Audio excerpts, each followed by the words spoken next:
Excellent. Great to see you on here and excited to continue on and hear the wonderful stories. So, as to what's happening with everyone. So, just type in the text chat or ask to take the mic, whichever you prefer, just to share what's been happening for you today, especially last week. And if by now you're not experiencing at least some shifts or changes in your life, then yeah, hard to really know what to say. But no doubt, especially a time right now, and in fact where things are happening very, very fast in the world, as we can see, and energy is shifting, energy is moving. We've had the whole horrible situation in Christchurch happen, but yeah, we've had lots and lots of things been going on across the world today, and things changing, and in the process of really a lot of change, and even energy rise. I've been noticing a real shift in the whole quantum sense, and even there's a lot of like spiritual teachers across the planet now saying we're in a time of DNA and energy starting to actually be activated and ascend to ready for ascension. And I've certainly been feeling it. And, you know, getting some really often just wanting to sleep for hours and just rest. And that's normally a sign that you're going through massive activations. So just share anyway. Love to hear what you've got to say.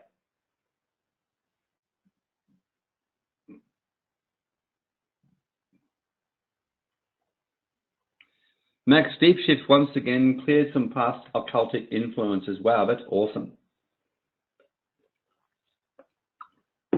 Max has got more money coming in. Well, that's always a good sign. I've certainly noticed the same thing, Max, myself. I've had sales coming from, you know, all kinds of different unusual places, which I wasn't anticipating, which is always a good sign. What about the rest of you?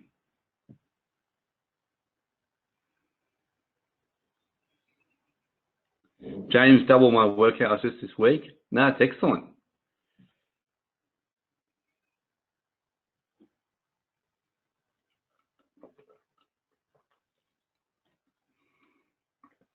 Christine Evans, many things happening in my life, family, so amazing. Yeah, certainly a lot happening your end, Christine, isn't it? Very excited to see what's happening up your end of the woods and the changes that you're seeing happen at the moment.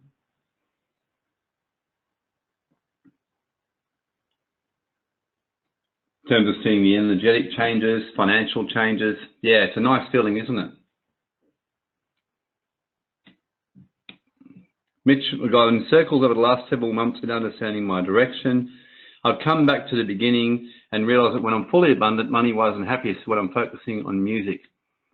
Yeah, isn't that interesting, Mitch? I can relate to you there. The more I've been getting back into my music, the more I've been seeing the money flow and being a lot happier generally. So I can relate to that. Julie Wood, more fatigue this week, really thicker energy at the moment. Yeah, and that has a lot to do with your numerology as well and what's going on in that. So generally with the numerology as well, like as an example, my month right now is actually a 7 month. And that means that right now, that's a time of spiritual change, but also a time of lower energy and just to be more at peace and just take more time out. Max, my finances weren't looking good several weeks ago. My boss approached and offered to help me out. Really grateful. And clear manifestation helped me go up a level. Yeah, absolutely, Max.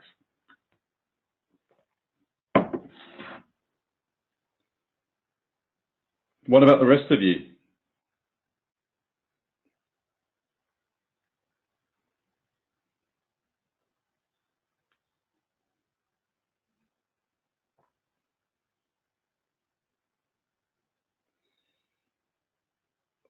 In fact, do all of you know your life paths, just out of interest? Christine Norby, I've not yet broken through in the natural, but it's on its way.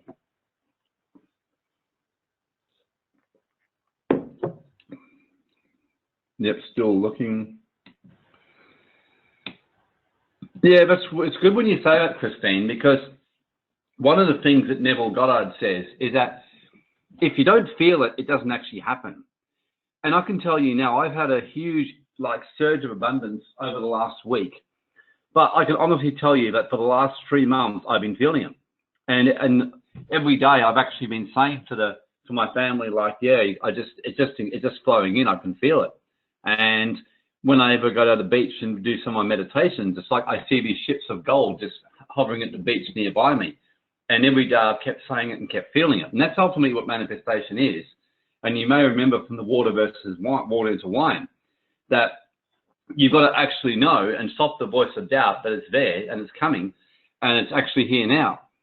Because Neville Goddard said, he quotes a scripture where Jesus said, unless your righteousness exceeds that of the Pharisees, you cannot enter the kingdom of heaven. So he says, unless your righteousness, which means unless your manifestation in your belief system exceeds what's going on in your current state of mind, unless you're living in the new state of consciousness today, you will never experience that in the physical. So it's quite amazing how he puts it there.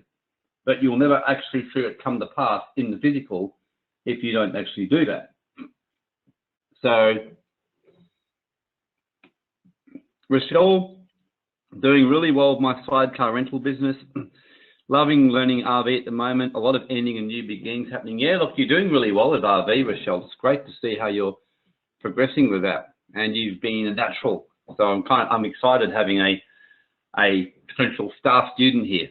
But yeah, you're doing really well with it. And you'll find it can work. It works very well in everything. Like I use it in my business.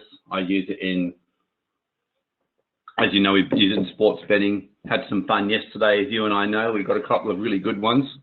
So, Mitch, my life purpose is to create music that connects and changes people's lives for the better and be a teacher to share the knowledge. Yeah, I love it.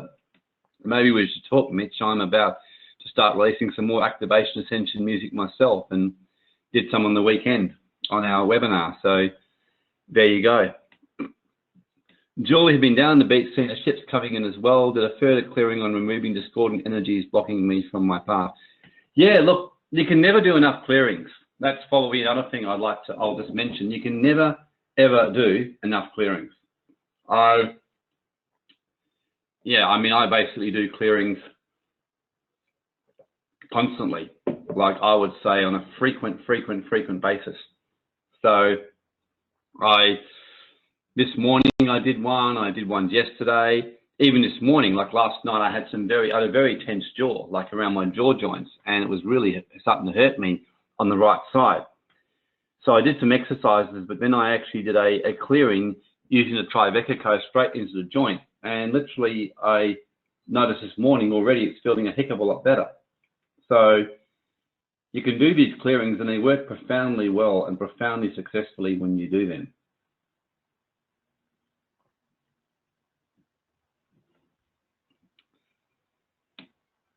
Christine, Ships of Gold, love them so much. Yeah, you missed out on that one, Mitch. Max, I feel drawn to an intersection of music, energy, abundance, and teaching. Yeah, look, it's actually an exciting time because something that some of you were on the webinar on Monday where Grace, as many of you know, my former wife, who's a very, very, very, very profoundly gifted shaman, and she spoke and people were experiencing some quite amazing insights and connecting with deceased, relatives and that, and having healings and that kind of stuff. And she's, my boys, myself, we regularly go to her for shamanic insight. She's absolutely exceptional. And she's now been called to step up. And she was telling me on Monday, she said there's going to be more darkness coming on the planet. But she said it's because the light's is shining brighter, and we're seeing a whole new shift, elevation of abundance, of frequency, high level music, activation, energy for those who are willing to step beyond the 3D, was what she was telling me. There's a whole new beginnings, and there's a whole new doors opening up for those willing to step beyond what's called the limited plane right now. So it was pretty exciting, and in fact she's going to be doing a webinar next week and the week after, doing some psychic readings for people. So I'll let you all know when that's happening, but yeah, you don't want to miss that one. She's exceptional. And we're going to be starting to get her doing a regular weekly segment on City Awakening, like a webinar where she'll be teaching and sharing, because she's just, like I said, she's just exceptional. One of the best psychics I've met, and yeah, she's brilliant with bringing the divine feminine in. So Julie, yeah, I feel too. She's brilliant. And the women here who are there on Monday would all agree, she just brings the divine feminine back and gets women back into their feminine energy. It's a real gift that she's got, and to repair the hearts and the souls. And of what I call a very fractured feminine that's happening in society right now. So I've told her that that's the next level of the awakening work, is restoring the divine feminine and getting a more feminine presence happening. Because obviously with me running it and William, you've got a very strong masculine. But I said we need a more feminine presence starting to come through to match the God and the goddess energy into the work. And that's also part of how you manifest as well. That's why it doesn't surprise me that Mitch and Max are seeing some real results, because when you music, you have to be very connected with feminine energy to be a musician. So, you know, I love being connected with my feminine side. You know, I used to hate it, but now I just absolutely love it. You know, I really do. So, yeah, Rochelle loves it. Oh no, you'll love it, Rochelle. I think you'll enjoy Grace. You'll when you're listening to her. So Christine Norby, the divine feminine in Grace and repair the hearts and souls of the fractured divine feminine. Yeah, look, she was told that years ago by a great prophet that she would be a great repairer of and restoring that divine feminine and broken breaches in people.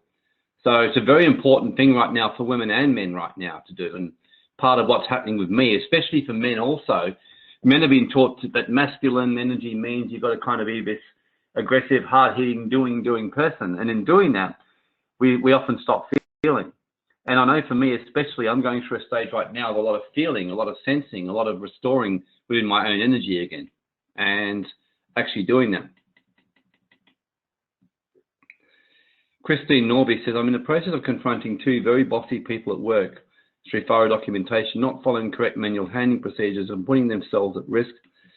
So in the past, I've been too scared to do this as I've been worried about retribution and backback. But now I'm happy about getting up and they're bullying and dealt with. Yeah, that's great. Absolutely brilliant. I love what's happening with everyone right now. It's just profound. So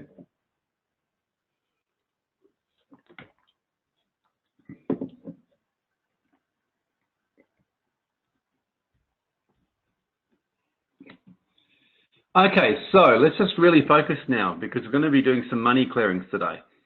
And we've been building up over many, many weeks, as you know, and we've gone through all these different levels and teaching the various fundamentals of manifestations and how it all works exactly. We've been doing that. We taught about turning the water into wine and about the deeper look at the science behind manifestation and all this kind of stuff we've been looking at. So we look at the process of manifestation. We looked at the advanced energy reading. We looked at how you could use it in trading or investing and made it very practical and hands-on. And last week, of course, we looked at energetic tax minimization and asset protection. And today we're going to start looking at money and building residual income around that. So everything energy and can be transformed. That's the whole nature of what manifestation is about. So let's just do a bit of a walkthrough of what we covered the last 8 weeks. So we covered the science and we looked at the fact that there's 5 main scientific conclusions that we came to. The quantum realm is real, that matter is preceded by consciousness, not the other way around, the interconnectedness of all things we looked at as well. We looked at the fact that you've got space and time not existing and it's actually all entirely relative. The fact that things don't actually exist until they are observed, we looked at that as well. And we looked at the fact that alternate timelines or realities are a strong possibility and make sense. So all these are very important, especially the 4th point about the fact that things don't exist until observed. And I was reading J.J. Hertock, who wrote The Keys of Enoch's one of his newer books, where he's talking about dynamics and mind and spiral dynamics. And one of the things he says is how much that more and more they've been finding that the fact that things that we see that are solid actually aren't solid at all. And the more that the people are starting to wake up and realize this fact, that things that appear to be solid are anything but solid and are actually liquid. So we looked at turning water into wine. We looked at altered brain states as well, and the fact that you can alter your brain state through various things, and how by moving it into a slower, deeper brain state goes back to basic principles of hypnosis, and how you can move yourself into that state of mind and state of being. So we've been looking at that. We looked at the 5-step manifestation process. We looked at creating the manifestation and formulating it. So we looked at all of that. We looked at that first step. So first, how you actually do need to sit down and actually create the manifestation. That was the first thing we looked at. The second thing we looked at was commanding the manifestation, clearing the blockages, doing a clearing, looking at karmic issues that be in the way. So we looked at about the importance of doing that. Then we looked at taking action and the importance of doing that. And then we looked at letting go and letting God, the higher mind. So obviously creating and commanding it, clearing the blocks. And the truth is we command manifestations more often than we realize. So even when a negative thing happens to us, often we're commanding it without realizing it. Like, I always get sick around, I always end up getting sick in winter, or always get the flu in winter. That's a common one I hear people say. So they're commanding a manifestation. So the command is a really important part of it, and actually not just saying it would be nice too, but actually commanding the manifestation and saying it is commanded that by the laws of the golden liquid realms and the chemical powers, that the Tribeca code is used to basically create this manifestation now. So, and then letting go, and then taking action, of course, is very important, because without action, the manifestation is nothing. It's a waste of your time. So unless you're actually manifesting, you're wasting your time. So you need to be stepping out there and actually doing it.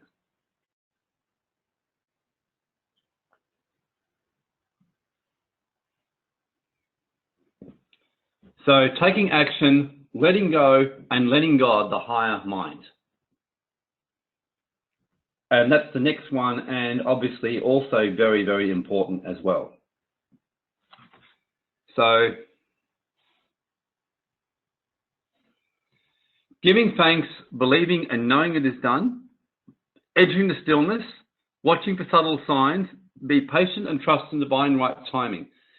Now, again, I can't emphasize this enough. For those of you who really desire to take manifestation to a whole new level, I cannot underestimate enough about how powerful remote viewing training is.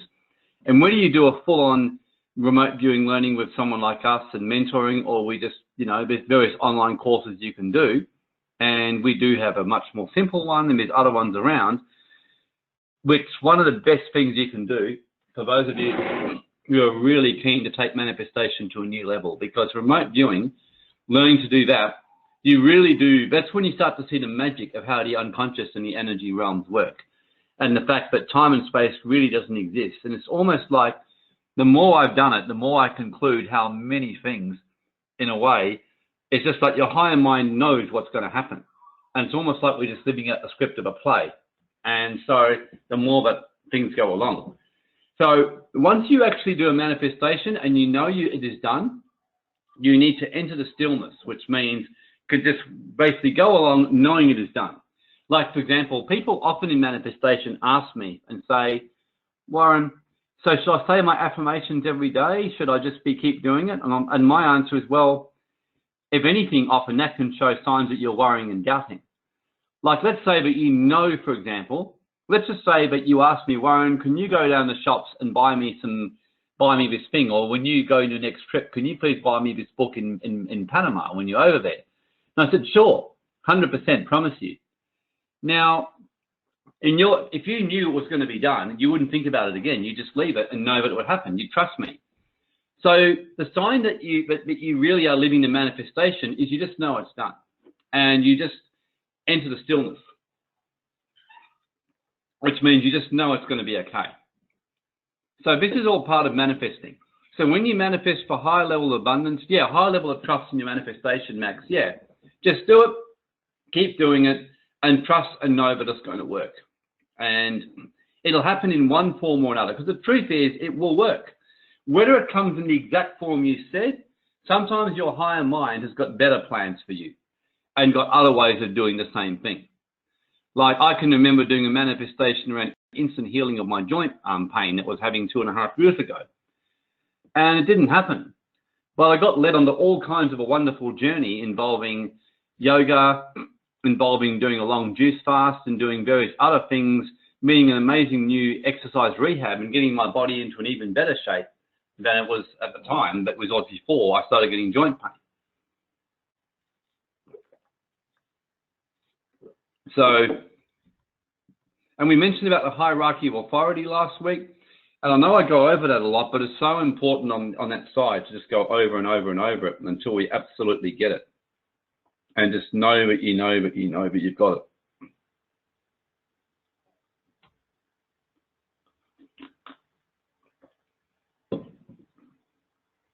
Yeah, Max, so one thing to know, not to label it, exactly right. Couldn't agree with you more.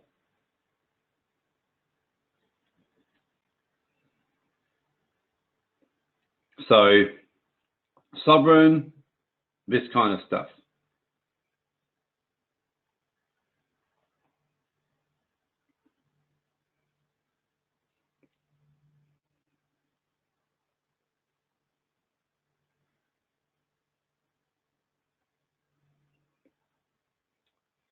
So, this is the other thing we shared, of course, about the sovereign man and the very, very fact that the sovereign man or sovereign woman pays taxes and basically lives beyond this realm. He lives in the realm of contribution, giving and making a higher contribution to the planet and to its purpose. So basically that. So the son of the system pays taxes and does things because of guilt, obligation, and resentment. And that's the system that many of us have grown up in. They fear the consequences if they do not, doesn't see any way out, and in a sense dies in his financial sin. So he misses, as I said, the kingdom of heaven. It's all about outward form and appearance, outward show of wealth or success when dying inside. So that's basically what we talked about last week. We also talked about personal responsibility versus being a victim. We talked about accountability. The sovereign man or woman knows if they lose money in investments or get sick or have business challenges, they're the architect of their own success and of their own misfortune. And I cannot emphasize enough how important it is for you to actually get this if you're going to successfully manifest, to realize that every single thing in your life that's happening, in some way or other, you created that. And which, by the way, when you see it from the other perspective, it's a wonderful thing because you can start to get excited about it. You can actually be excited about it and go, yeah, absolutely. You can be very excited about the whole thing because you know full well that, yeah, you're the architect of your own success, and that means you can change a situation in your life. You can actually bring changes. So the son of the system, by the way, completely the opposite. It says depends on and blindly follows others. Fights for the system, narcissistically commends their own success, and yet blames others for their own misfortune. So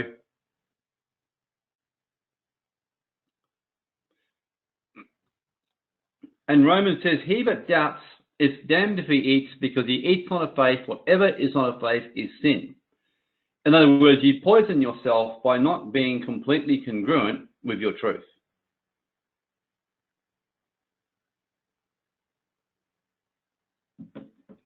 So this is one of the greatest things. And by the way, when I had my first encounter with Jesus,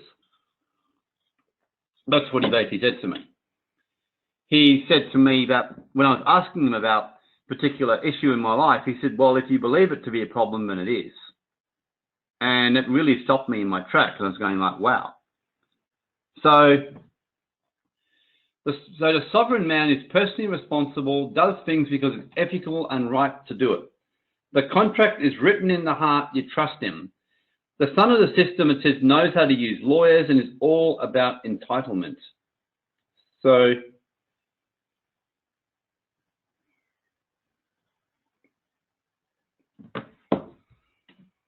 reading energy, pendulum dowsing, remote viewing, pyramids, we've looked at all exciting stuff and how to use that. So we looked at remote viewing especially and how you can use it for all kinds of different things, ranging from trading to sports betting to all kinds of weird and wonderful things.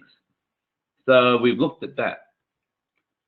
We've looked, as I mentioned, at pyramids as well.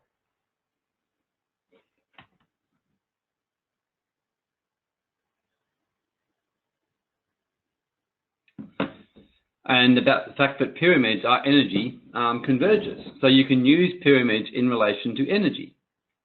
So we looked at that as well. So today now we're going to focus on clearing attachments around money. So we're going to have some exciting times today. And about negative money experiences. So this is going to be the day when you can really clear some stuff and start moving forward quite big time in this area of financial realm. And one of the things I'd like to share first about money is realize that money is only an illusion in itself, because the truth is, once upon a time in society, you know,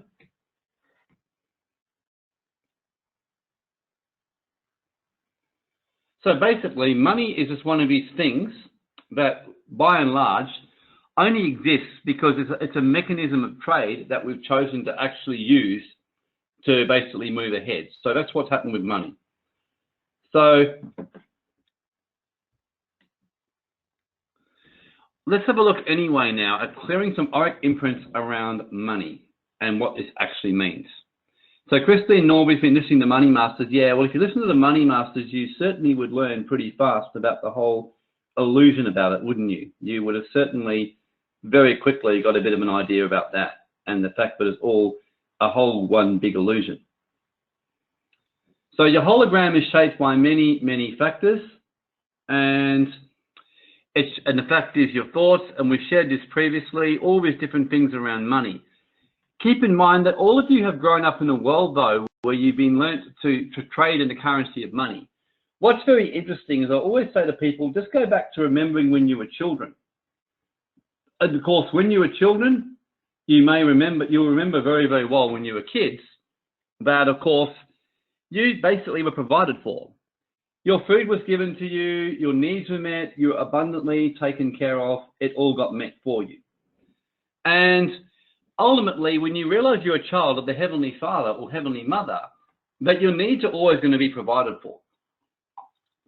And the only reason why it won't be is because you actively choose to block it through unbelief and through not actually believing it. That's the only reason why it doesn't actually happen for you, because you absolutely do not believe it in some way, shape, or form.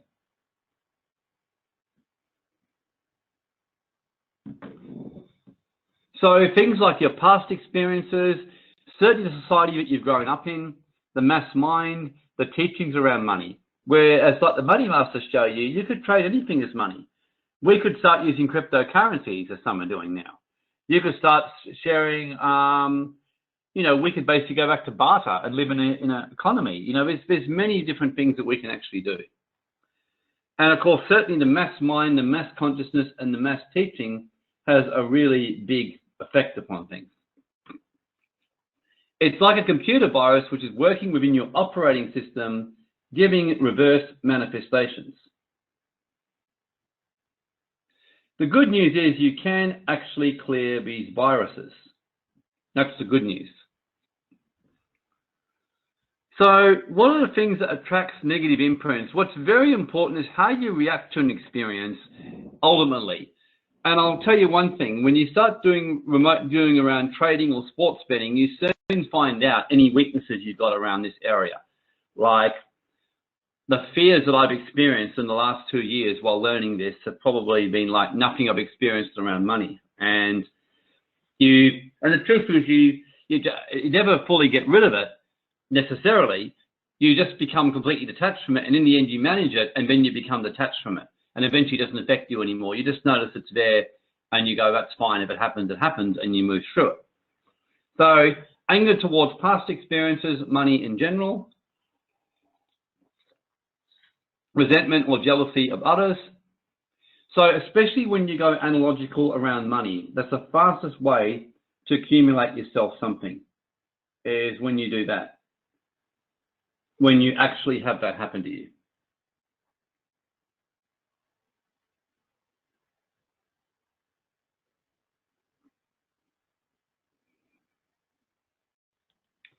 So business towards other success, holding on to past financial losses, doubt and lack of trust or belief in yourself, that's another one.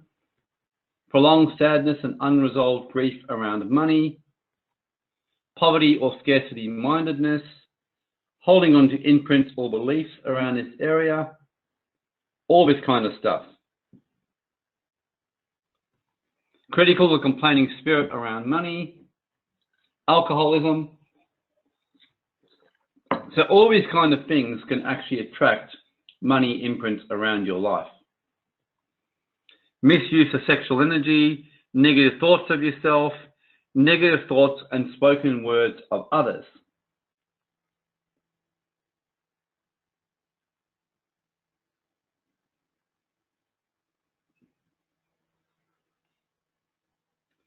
So all these things can attract negative imprints around money for you when these actually happen.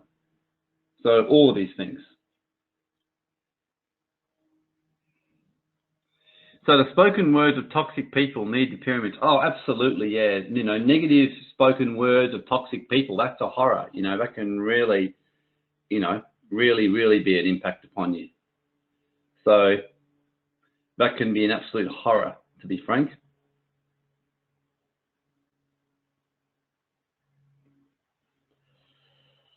So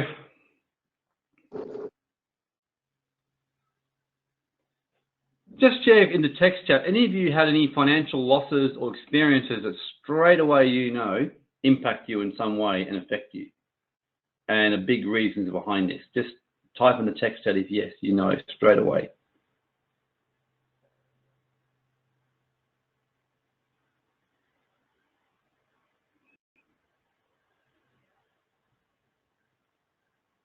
Yep, Jason.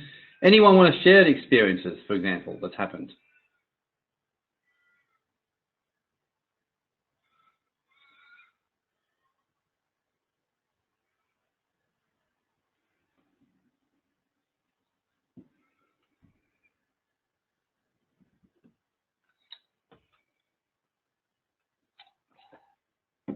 If you share anything particular, we can bring them into the clearing today.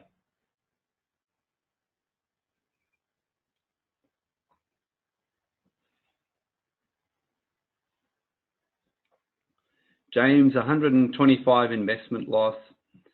Yep, Supreme Court. Yeah, look, those things can definitely cause it. So I definitely would be bringing that one in today, James, for certain.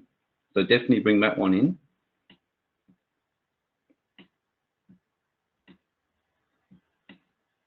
James, thanks. Yep.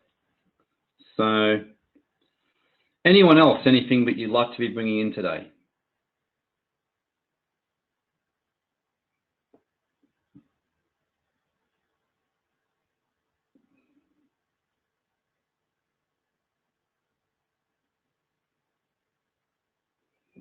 Christy, so angry with ex-husband after divorce. Oh, look, yeah, if you have anger towards someone and basically in that situation, you would definitely, because you've gone analogical, and you go into a space of no time or no thing where everything kind of stops on you. So yeah, absolutely. That's an exact example of where that can happen to you. So as you said here, you're so angry with your ex-husband after divorce. So yeah, look, it can definitely leave you with some pretty nasty little entities when that kind of stuff happens to you. So Rochelle, investing, but not having access to money, 400,000 lost so fast. Frozen, yeah, look, that's a common thing. That's often Dark Masters involved as well, but also our own hologram. Julie, money taken by public trust and loss of control. Mitchell, a habit of worrying about not having enough money coming in when the only person responsible is me. The other is a program my mum put into me. Whenever you get ahead, something always comes along, costs a lot of money to put you back to square one. Julie, feeling a failure. Rochelle, on my own. Max, getting into trouble a few years ago with the law for a little bit of cannabis. affected me intensely going through the court system. Yeah, look, those can definitely be stuff that affects you and brings fear around you. So, no, that's good. It's good that you're aware straight away of the stuff that's there. And really, all these things are lessons. Yeah, not only in just a regular block of cash flow. And look, generally, we're doing this because whatever you've been brought up and conditioned with and trained in, that's ultimately going to affect a lot of how you perceive and see money. So if you're brought up around parents who are training you and a society, on top of that, when you're going on a path of what I call light living, when you're really here to serve the planet on a higher level, often there's that conflict that does actually go on in you, because we all know how money can be the fastest distraction from us getting on our path and from really helping and serving humanity. And intuitively, we know that. And our higher self is always doing everything it can to keep us on our path and not get us distracted with the 3D. So it's happening consistently.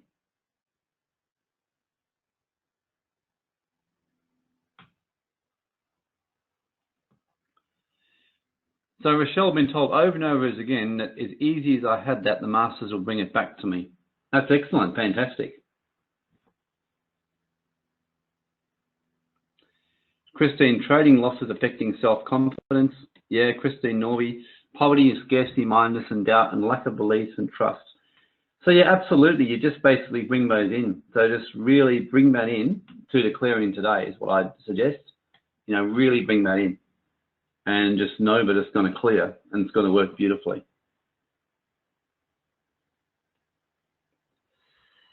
So any of these kind of things can affect you when it comes to finances. You know, any of these things can basically affect you. So fear of loss, anger about past experiences.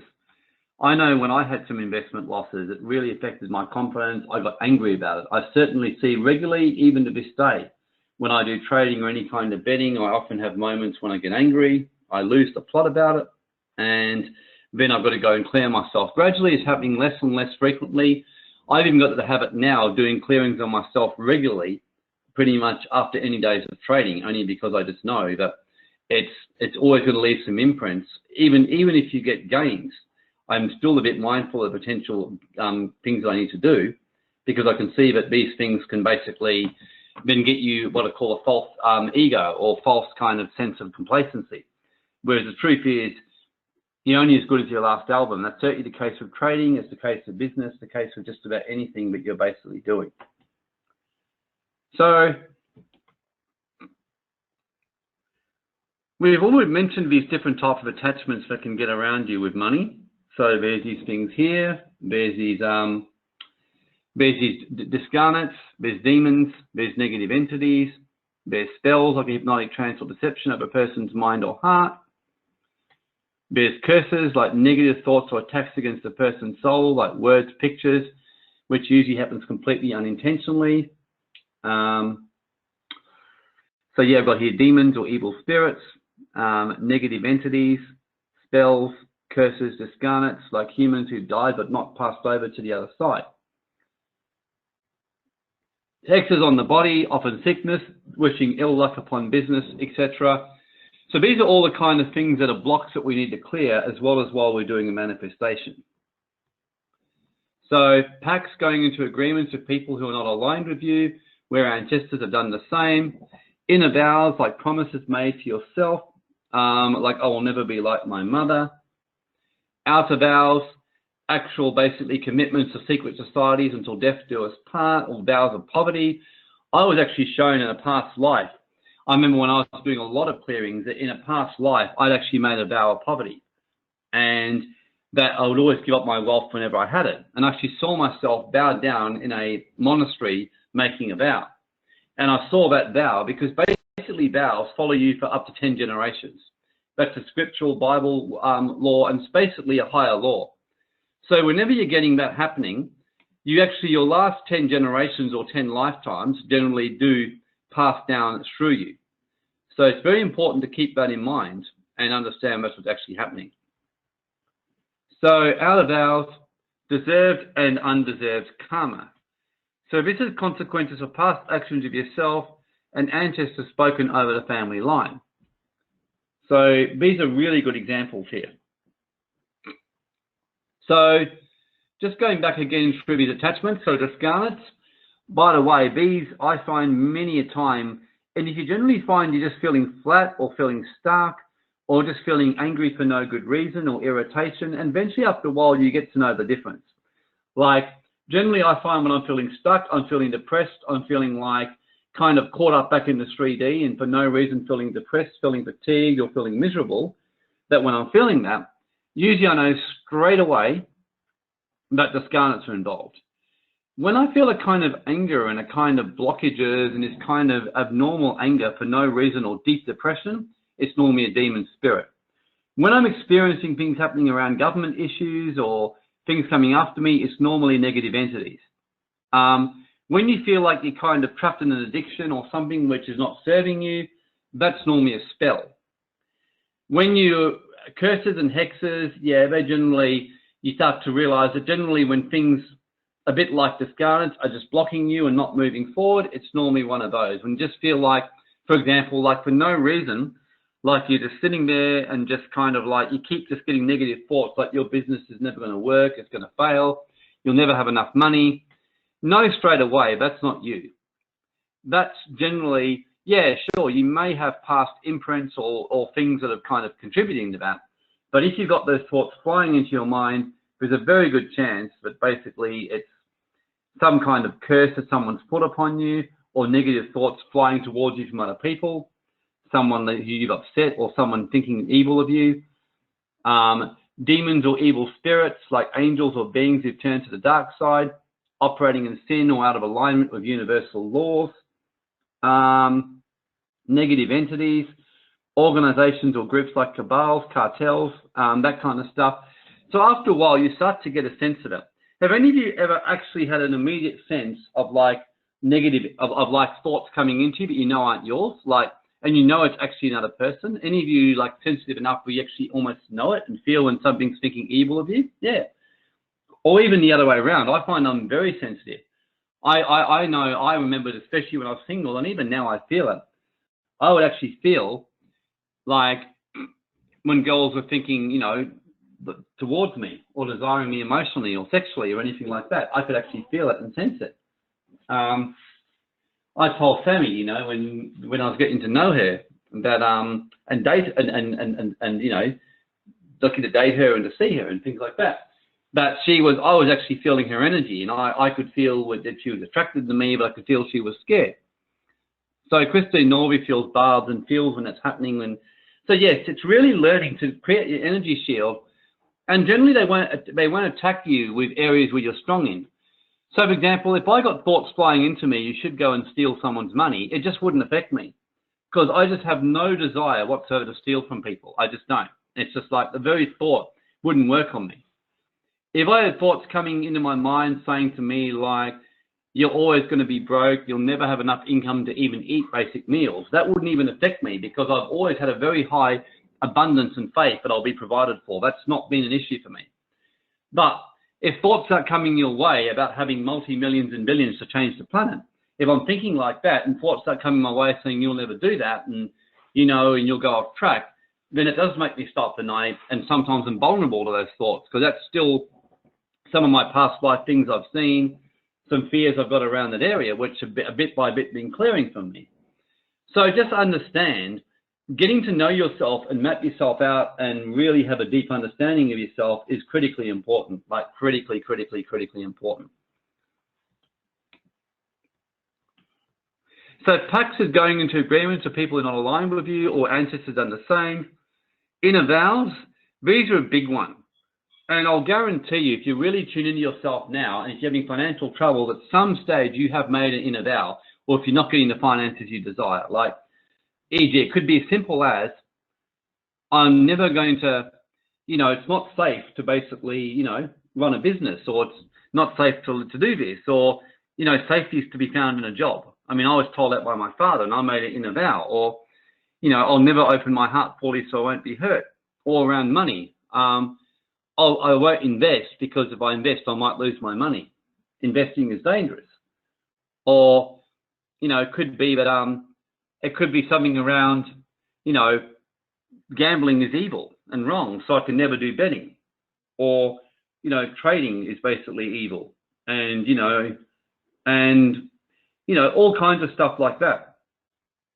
So you could be getting all kinds of stuff coming your way, and it will all go back to your vows. Do any of you know that you've actually made vows around money? Like, I just know I'll never be wealthy, or I just know that if I got wealthy that I'd go off track, or even like, I just, I know that it's better to be poor than be rich, because that's how you're truly happy. Just out of curiosity, is anyone having inner vows come to mind around money of some description?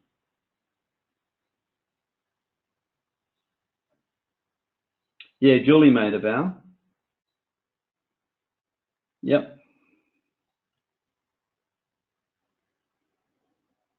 James, not what James is aware of. That's really good.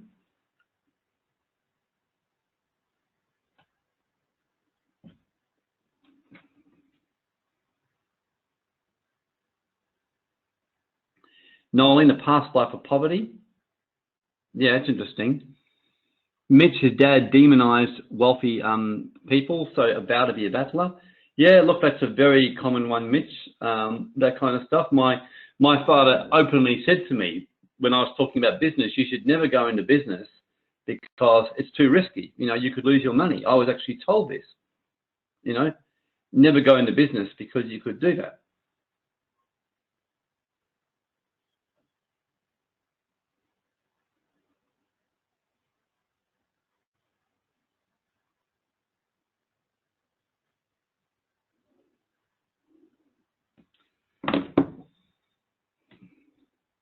Christine, poverty and scarcity mindedness. Yeah, look, absolutely. Look, Nolan, the clear conditioning around money, have it a big loss. Yep, hang on, no, it's jumped up on me. Sorry about this.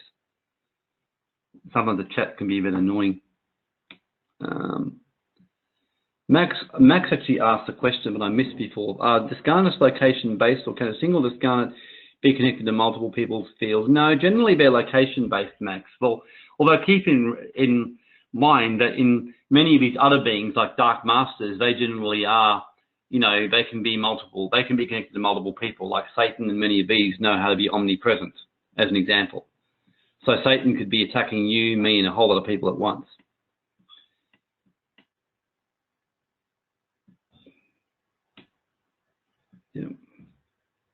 Yeah, Rochelle can feel 4 arrows coming towards her. Yeah.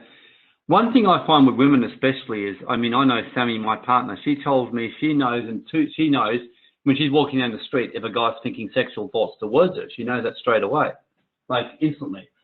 And she walks in and straight away just knows that's what's happening. And I'm sure many of the other women would know the same. And it's why one of the things I've learned as a man is to be a lot more responsible with my thoughts towards women when I see them, because of that fact. So Natasha, definitely feel inner ones around relationships. Yeah, look, I can feel it, Natasha. I can feel that you made a vow at some stage around, not opening your heart fully and trusting only yourself because you got hurt. And it was some stage many, many years ago. I can just see it. Sometimes I get it exact, sometimes not exactly, but I get in your 20s, and I just get this sense it was in your early 20s or somewhere around there.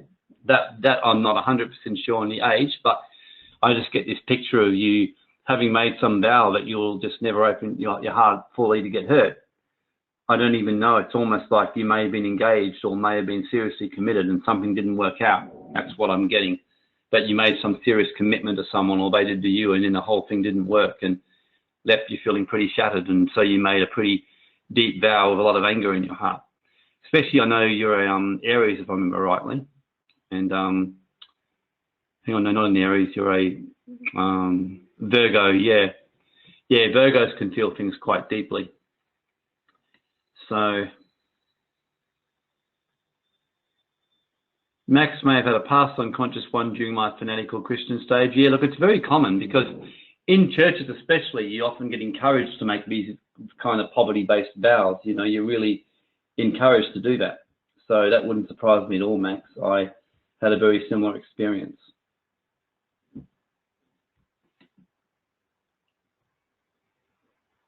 So outer vows, actual commitments to secret societies. Some of you may have done it in past lives. I'm not sure. Christine Norby, I believe I may just never be wealthy.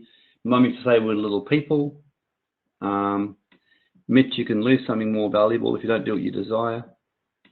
Michelle's parents in town, it was interesting to hear their money speak. You can feel the weight of the conditioning of that generation. Yeah, and absolutely, you know, you would have been carrying that one, basically, Rochelle.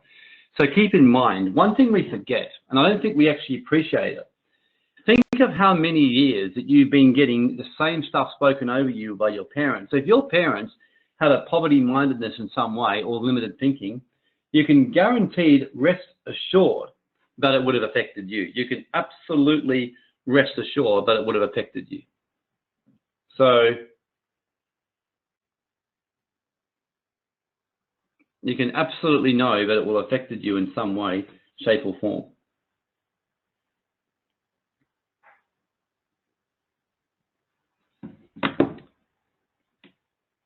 Nolene, in this lifetime I was told I could never save. I had a hole in my pocket which money runs through. Yeah, well, that's a pretty horrible one. So yeah, if you basically believe that, Nolene, and if that's what's been programmed into you, you could never save, then yeah. And so we definitely need to clear that one. And also, what I also say is find a purpose for saving, like saving, and there can be many reasons, like saving for investing. So, and this is why having a higher purpose is so important. So that's why it's so important to have that like higher purpose happening in your life.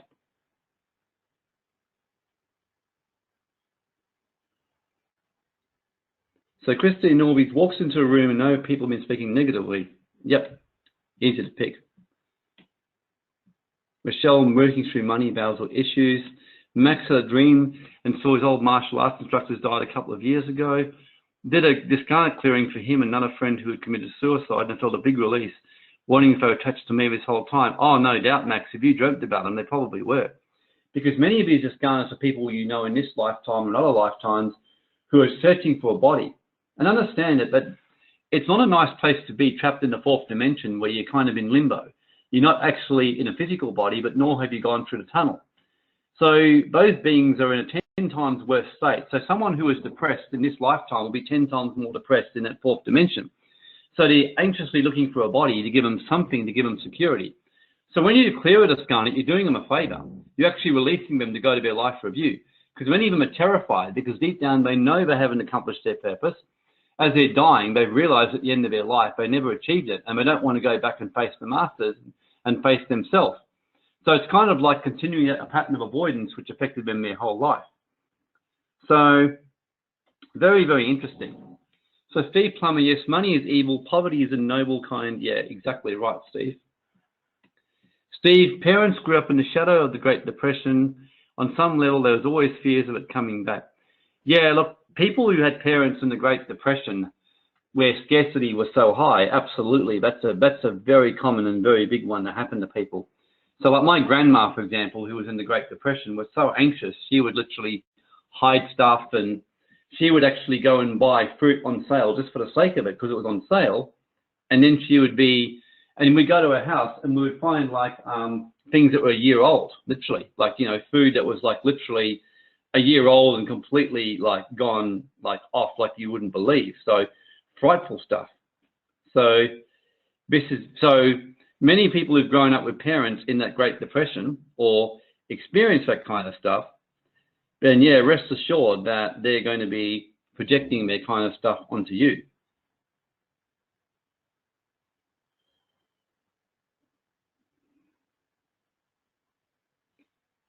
And I mentioned these outer vows here. And karma. Often too, you do have karmic stuff going on as well, which you've got to be aware about. This is consequences of past actions of yourselves and ancestors in relation to the family line. So just understand that as well. So you can have deserved and undeserved karma. Many a time I've actually found that when we're clearing dark masters off people or clearing energy of ourselves, we notice there's a guilt or a karmic stuff that's actually going on in ourselves. And many a time we find out that the karma is not actually genuine karma at all. So it's actually not genuine karma. It's basically quite the opposite, in fact. It's actually, you've been deceived into thinking of karma. So, for example, if you feel a deep guilt around something, like a really deep guilt around something, even if the guilt is silly, like you feel guilty because, say, for example, that you didn't go to your parents' Christmas party, and they put huge guilt on you, take it on, and you start feeling you deserve to be punished, you may well find you start getting punished and consequences come your way, and because deep down you feel that way. And so before you know it, you're experiencing this karma on this kind of level. So Steve Plummer talks about parents growing up in the Great Depression shadow, always the fears of it coming back, and the lack of pain it caused. Julie stopped having goals after an accident, decided it wasn't worth it. Yeah, look, same deal. I had a very, very traumatic experience, or very upsetting experience in 1994, where I was heavily involved in the church and playing music, and really on my path spiritually. And the leader of the church, the pastor, left his wife, abandoned everyone, ran away from everyone, including me, and wouldn't talk to anyone, left his wife, who was a wonderful lady, and went off with a new woman. And basically, I really felt I was given a vision that he was going to come back and sort it all out. He never did. And I made up a whole story about it. And for many years, I lived in a constant fear of disappointment and not really stepping into my path. And one of the things that happened even recently with a huge healing I had around that situation was I was shown I even walked away from my music because I'd been running a band and been involved in doing activation music then. And I actually was shown, and it was actually interesting, when I went and cleared all the energy around it and did manifestations, I got a bit of a sobering experience. I actually realized that by the time this pastor had left, I'd already moved beyond him. I was actually being called to step up and help the leaders lead that work to the next level. But because I remained attached to the old leader and didn't let go of it and got caught up in the illusion, I actually missed out on a lot of things that I could have stepped into, because I realized in hindsight I was meant to actually lead the people. And the result of it was, since that time, I'd spent 20 years every time I started a work abandoning it after a couple of years. And I was like, shit, you know, I actually realized that I got that one illusion had affected many areas of my life. And so understand that when you clear these things, it can profoundly change your life. And now for the first time, I'm actually excited about building a long-term work. You know, these recent last few months since I've been really clearing now, I've never been so excited about running a long-term work and actually seeing it happen. So it's a wonderful, wonderful experience for me right now.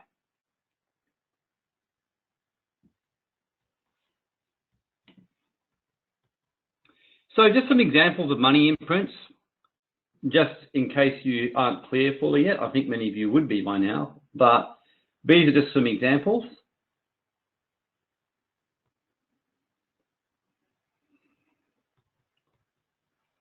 So, starting a business and failing, business having continual struggle for extended period, failed investment, being scammed or ripped off in money, business investments, getting stolen from, making a bad mistake, trading markets, trusting someone, and just getting plain bad advice.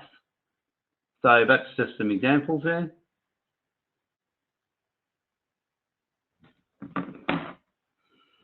Financial independence.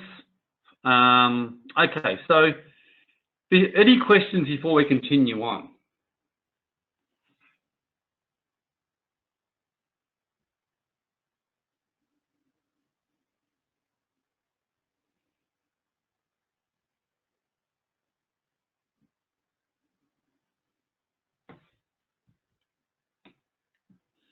Max, relief from my thoughts when I told him to go to the life. Yeah, exactly. No, Max is, I'm just reading these comments about Max's, the Scarlets. Yeah, there was relief when you told him. Yeah, we did that. I actually did that with Grace's mum. I helped her with her mum because her mum was still feeling a lot of guilt over things she'd done with Grace in her lifetime. So basically, I helped Grace and her mum actually clear her mum to release her through because she was still blocked. And Grace said now she knows her mum's in other realms helping her with her work now. Yeah, Julie, after Al's accident, we have to make do with little money. Yeah, look, I would definitely be going back, Julie, and bringing that in, and even bringing that point in time, and realizing that time doesn't exist, and clearing that whole thing around Al's accident, and actually repatterning that whole thing, and actually moving forward from it, and seeing what's called. And the beautiful thing is when you clear these things, you can start seeing the golden soul fragments as we call them, the actual golden fragments of the soul. So, or what's called the golden nuggets of lessons, where we actually learn our lessons or whatever else.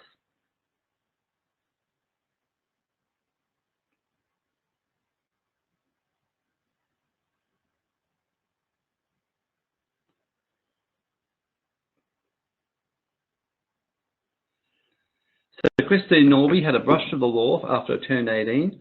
May have affected me also, quite traumatic. Yeah, I had them too. And Julie told Al he was going to have the accident.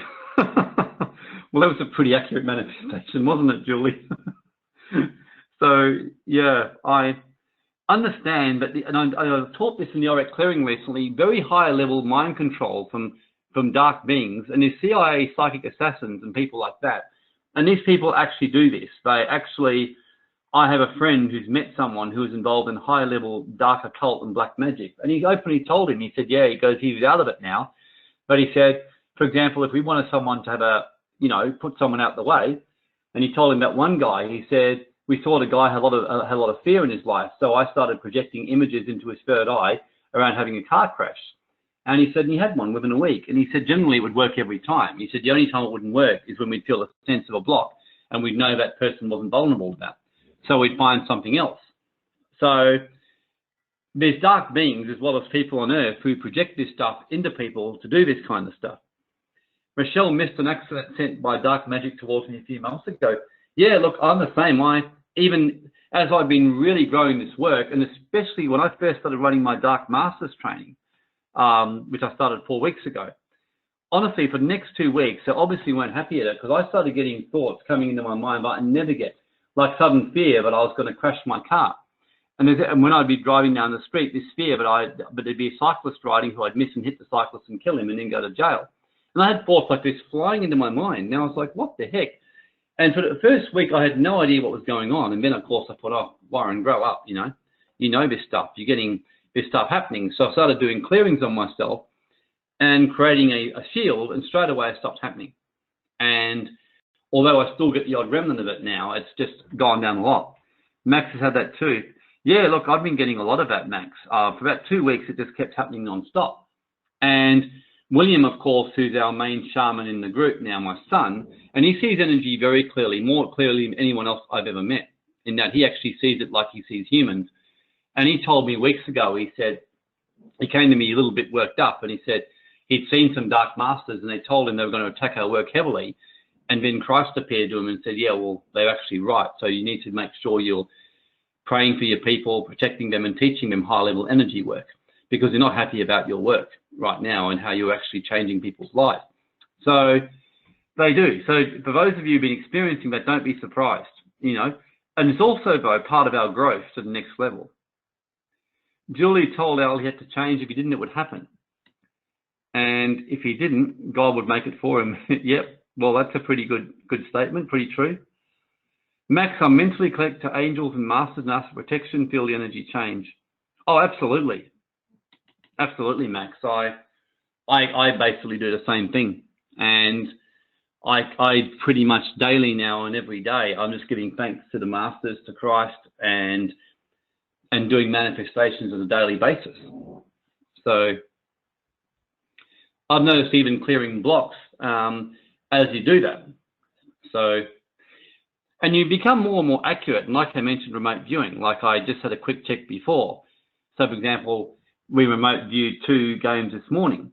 And there's one game I was pretty certain we got it right and we won the game. The other one was ridiculously mixed. And I actually did a second reading on it.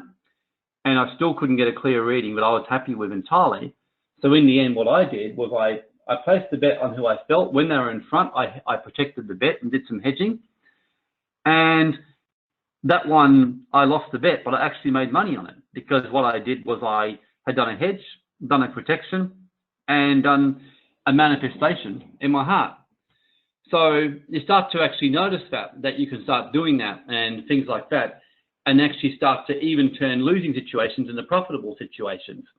And I'm seeing that more and more with my business and more with day-to-day stuff. And rather than seeing something as a loss, seeing it as a lesson, that's another thing moving forward you can do around money, is don't see something as a loss, but see it as a lesson. So, for example, in my first year and a half of doing sports betting and remote viewing, I lost over $10,000. So, and that was how I saw it, as a loss. Until eventually I thought, well, hang on a sec. How much, if I invested in a really good program, I'd be investing 15, 20 grand easily. You know, I've paid over 300 to 500 grand to learn high-level spiritual knowledge. When I invested in a really good website and marketing system, it cost me 30 grand. For all that marketing, mentoring, and learning Facebook ads and a whole lot of other stuff. So for 10 grand is nothing. It's just an investment. And the fact is, I'm actually been trading and betting real money. I haven't actually been kind of like doing paper trading or doing fear-based stuff. I've actually been betting real money. And I thought, I'm actually really happy. And I actually changed my whole hologram, how I saw it. I actually was like, wow, I'm way ahead of anyone who doesn't do this because I've actually been doing it. And I've done hundreds and hundreds of things now. I've got experience behind me. And when I changed my mindset, all I've noticed is, I wouldn't say I'm perfect on this, and you never are in trading, those of you who trade, but I've noticed that my overall accuracy and win-loss ratio just keeps getting better and better. It keeps improving. Yes, I have my losses. Even today there was a loss. 2 days ago I had a nice juicy loss, and like a juicy loss, an absolute beauty, because I broke some of my rules. And whereas in the past I would have gone analogical, my first thought was, okay, main thing is not to go analogical, to learn the lesson and take responsibility. I broke my rules, I got greedy, I went way in too hard on something that deep down I felt I wasn't quite clear on. And I took responsibility, did a clearing, and thought now the next thing is to make the money back. And I proceeded to get about 8 right in a row, or something like that, 6 to 8 right in a row, and basically made a lot of it back. And then now, by 2 days later, I've more than made the money back, more than made it. So Christine Norby, I use the whirlwinds, the pyramids, and the blood of Christ every day for many things in my life. Julie sleeps with the keys of Enoch, and this protects me. Oh, look, yeah, I sleep with that regularly, Julie. As do my kids now. So I felt to share this kind of stuff because this is the kind of stuff, changing your hologram and thinking in the now, you can start taking this back in time. And as we clear this, what we can do is we're going to imprint your new holographic way of thinking into your past experiences at the same time and take the golden soul fragments and the golden nuggets from this. So financial independence, I'm just going to share a little bit about this, do an exercise, and then do a clearing. So the thing is, we are living in a world where we're taught to be slaves from birth and have a JOB, just over broke. Jobs in themselves aren't an issue, but many people aren't being congruent with their own truth and are in sin, which just means missing the mark, missing your path, missing your purpose. In fact, let's just actually change that.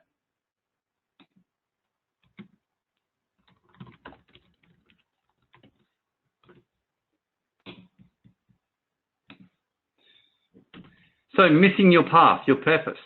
You can work long hours disconnected from your purpose with fear of loss, afraid it will run out, not realizing that we do live in a world of unlimited abundance, and it's only our own mind which stops us.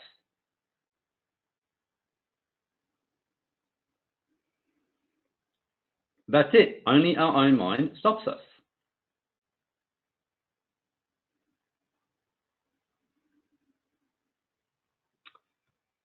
When you're not in alignment with your truth and your passion, energy stops flowing. Joseph Murphy was very clear about this. Energy stops flowing when you're not in alignment with your truth. In the power of the, he was the first guy who really hit a home for me, because I had a lot of conflict between living my path, money, or purpose. And what Joseph Murphy said was, you can make money by not living your purpose. But he said energy flows where you're living it. And that's why many people get sick, get down, because they're not basically making money and they're working their ass off and not being in accordance with their purpose. There is nothing happening in your reality which you've not created, constructed yourself. And the first principle is, once you accept self-responsibility and that you have the power to change it, you don't even blame your parents, because the fact was you chose your parents. You came into this planet and you chose your parents. That's the fact. So I used to have a lot of issues around my mum until eventually I thought, well, the truth is I actually chose my parents. Whether I like it or not, I chose my parents. So I chose them. So if you choose your parents, yeah, and Christine said, I told my daughter, but she purposely picked me. Yeah, my sons know they did. I even said to my sons, if you go back in past lives and do some tuning, you're going to work it out. And William, of course, who can see past lives as clearly as current lives, like in open visions, he started telling me like he saw him really clearly, and he was laughing with some of them.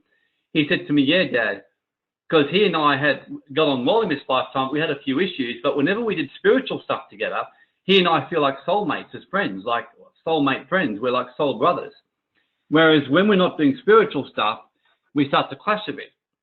And what we realized was in time, was in past lives, we actually had some visions where we saw very clearly that William had actually been a shaman in the mountains, and he was always very gifted.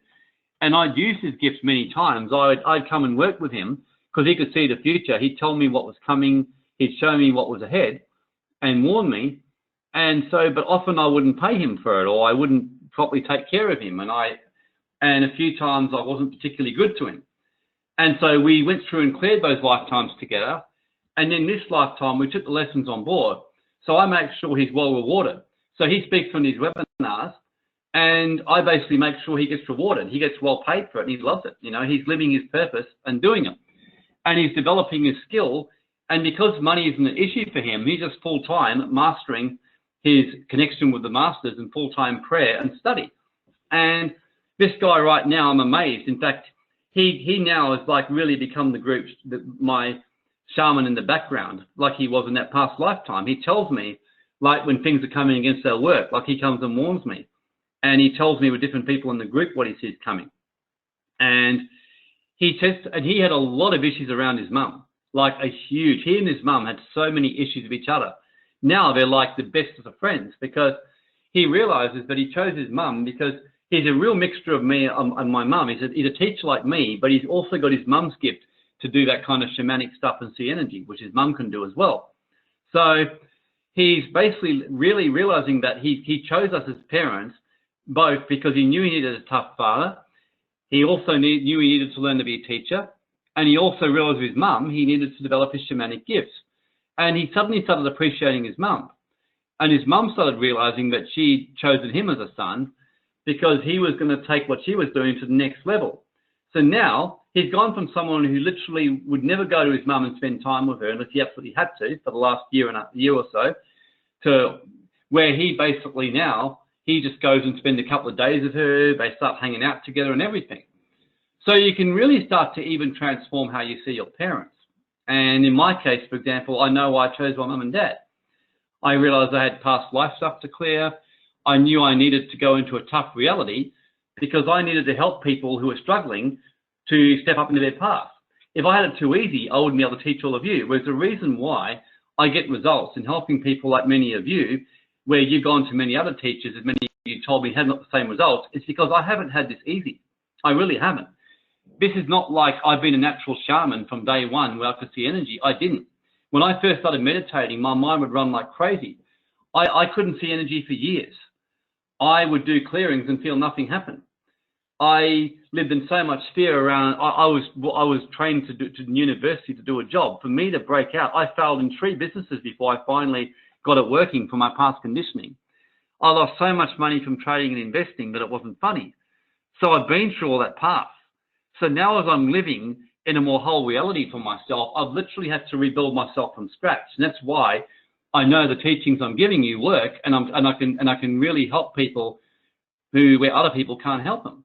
So that was why I chose my parents. So for many of you, as you start to appreciate your choice of parents and your choice of upbringing, and even your choice of partners, you'll see the world very differently. Like I'm so happy, for example, I was married to Grace. I'm so happy I was married to Grace because she's a wonderful mum. That's why I chose her. See, Christine Norby, you say, not so easy except I purposely picked my own parents. I forgave him, however, still felt a lack. Due to difficult background and empathetic understanding what they went through, well, to be frank, you're not taking full responsibility. And that's why, Christine, you haven't really stepped through your fears because you haven't actually taken responsibility. you're still living in a kind of victim reality. The reality is you did choose your parents. You did choose them. And you may have chosen them because you had such a shitty karmic past life that you needed them. I was shown that my mum and I were terrible to each other in past lives. I mean, I actually one stage enslaved her, beat her and made her a slave. And at one stage she did stuff to me where I was actually shown we did some terrible stuff to each other. And so that's why I'd chosen her to make things right. So we've actually, and on top of that, it's helped me learn a lot of things about myself and learn more about love. So you did choose your mum and dad. And the day you start getting that is a day when you start to actually see some shifts and be ready to step beyond their reality, because while you stay trapped in blaming them in any way, shape or form, you'll stay stuck in that reality and not step beyond your job. And I'm being very straight with you because I know you can handle it. But yeah, if you do not take full responsibility, if you walked out of this webinar today and took 100% and said, you know what, even if I don't understand it, I accept I chose my parents. I'm grateful for it. Now it's got to work out why. You will start to see changes. And Grace can certainly tell you about that one and help you there, because she actually, she grew up in a family where her mum treated her terribly and allowed her stepfather to sexually abuse her. So she had every reason why she found it hard to make that acceptance. Now you ask Grace, she loves her mum, she raves about her, she can understand her mum's perspective, she knows why she chose her mum. Max says, I can confirm Warren's unique perspective. I remember seeing you at Andrew and Daryl's workshop speaking, and years later seeing the emails about your spiritual work, resonating with your journey and commitment to sorting out the deep energetics of life. Oh, thank you, Max. Yeah, well, it's been a big shift and a big change. And this is where, so yeah, look, you can really start to see some major changes in your life financially, and I'm excited for everyone. And, you know, I'm excited for you, Christine Norby, and I'm excited for all of you, because basically, I can tell you now, as you start to accept full responsibility for all things in your life, and even your path, you can start to step forward into a new reality. So what does it really mean to be financially independent or free? High income, no residual. You generate a high income, but if you stop working, it ceases. Independent is basically where you have enough residual income from investing to cover your living expenses. So free and independent are two different things. Independent just means that you don't have to work if you don't need to. Free means you can do whatever you want. Money is just not even a remote issue for you. So you can do what you want. You can live your life as you choose to. Now, one thing I will share and challenge you when it comes to manifestation is you won't be financially free in the physical until you first become financially free in your manifestation energetic. I'll say that again. You won't be financially free in the physical until you first become financially free in your energetic and know that you are free.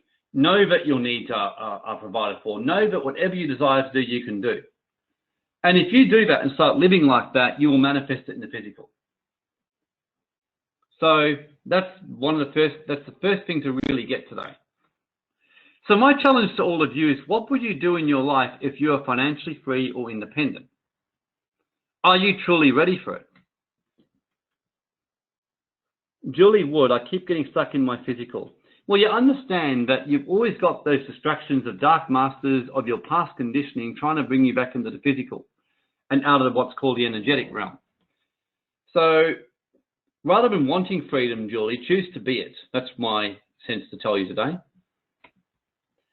So are you truly ready for it? So I've got an exercise for all of you. Write down how your life would be different and what you would do. Yeah, Rochelle's the first one to say, I'm ready. I know you're ready, Rochelle. You are very ready.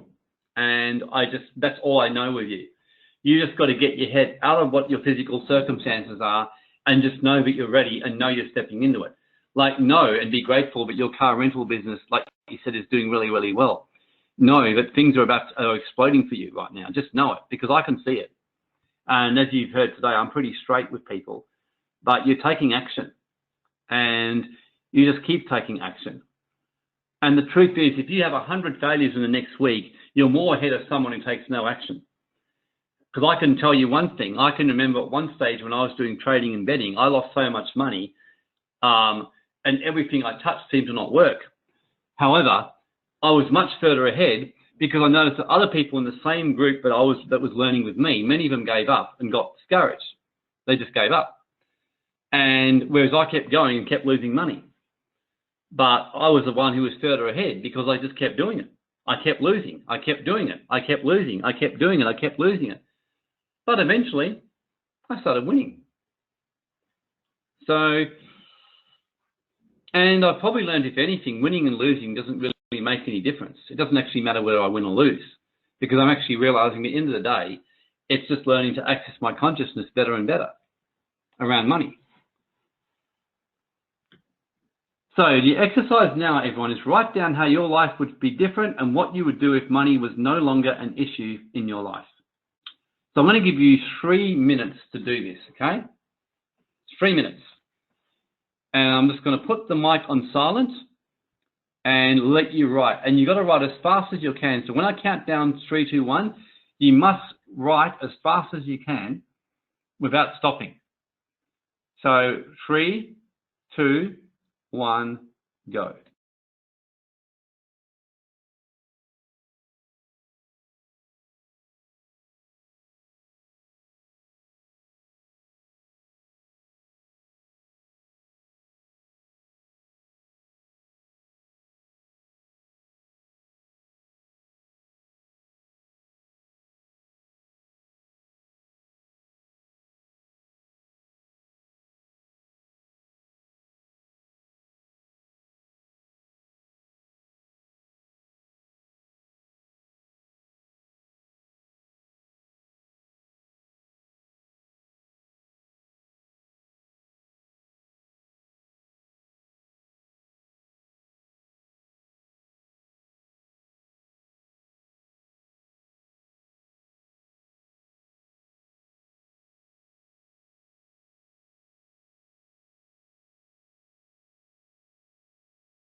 Okay, 30 more seconds and we're going to stop. So just keep writing for the 30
Okay, everyone, so stop writing. And now what I'm going to get you to do, I'm going to get you to do another couple of minutes to do one more thing, okay? What I'm going to get you to do is I'm going to get you to go down and just reread over what you've written, okay? Reread over what you've written, and I'm just going to get you to write down number in 1 to 5 on what you feel is the most important for you, which jumps out at you right now, okay? So you got a couple of minutes, go.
Okay, so 30 more seconds, everyone.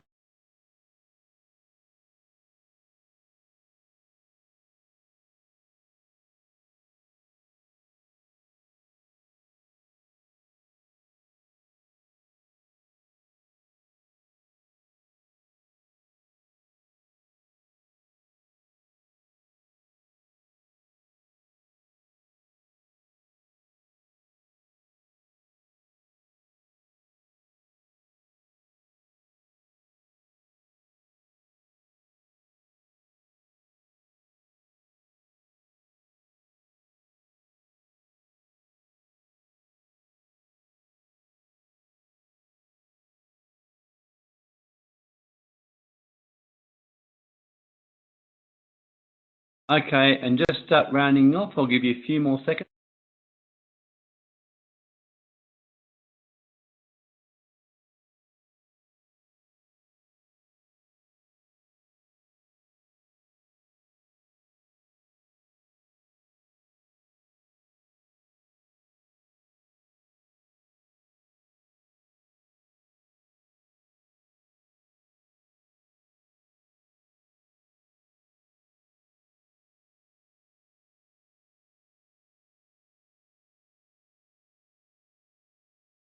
Okay, so I'm just going to get you now to just type in the text chat what basically came out of it for you. Because then we're going to go and do a clearing and a manifestation around that.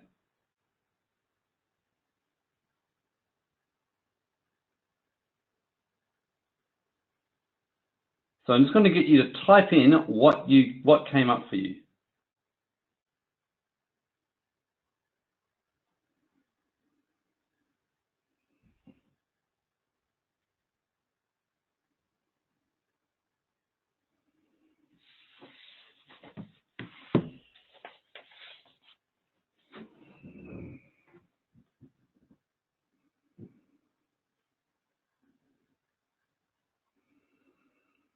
So just type in the text chat what came up for you.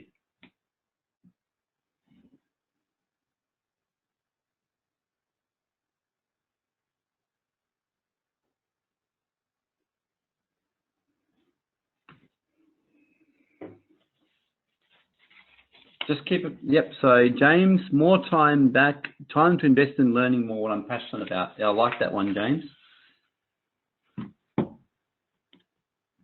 Mitchell, finishing my album, going to studio to record it, #1, followed by regular travel. Yep. Nat, living mission, family, health, time and fun. Okay, yeah, I like it, Natasha. Who notices and who can straight away feel more clarity? Because already B3, Jason T, no financial stress, living near the beach, time with loved ones, exercise, holidays, time to learn. Yep, that's brilliant. Yeah, so forget the no financial stress, just focus more on the things that jump out that you would be doing if money wasn't an issue, Jason. James, to be in a position to give greatly to City Awakening. Yeah, great. Thanks, James. No, it's good to be involved in the spiritual work and giving greatly. Paul, help guide my children, renovate new house, study self-improvement, learn new skills, travel, adventure. Yep, Julie, freedom to make own decisions on the life we live, mission. Yep. Steve, do what I do now, but just more of it about stress about getting stuff done.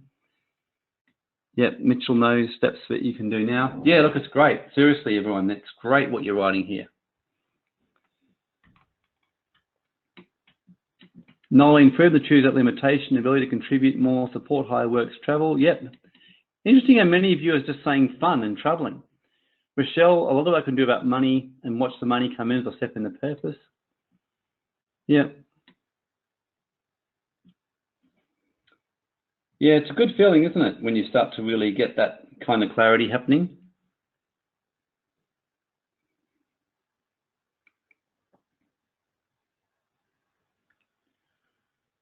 Nolene, freedom to choose, yep, without limitation.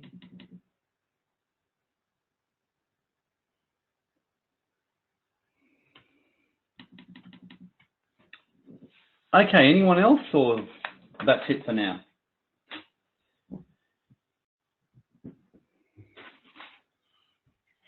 Jennifer, living an ideal life at the beach near water, focus, structure, supported, ongoing inner life. Christine Norby, stop overworking, look after myself, more integrity, resolve conflicts between self and parents, give up 3D work, have sauna. Yeah, look, see, I like that, Christine. When you said that, sent me that message the other day about the beach and all that, that was brilliant. Yeah, Rochelle, it was interesting. I was going to tell you later on, it was a bit vague what you put. So, yeah. So not need lots of money, just focus on the things you would do if money was an issue in your life. You're still focusing on the money. And you've got to just kind of get your focus off it. Because when you focus on the other things, the money comes to support it. Because the truth is, your higher self doesn't give a rat's ass about money. If you really feel into it, money doesn't excite you. It's the things you can do with money that excites you. And that's the thing to really get and grasp.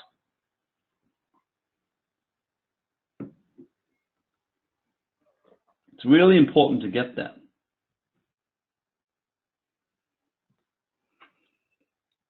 So it's fantastic.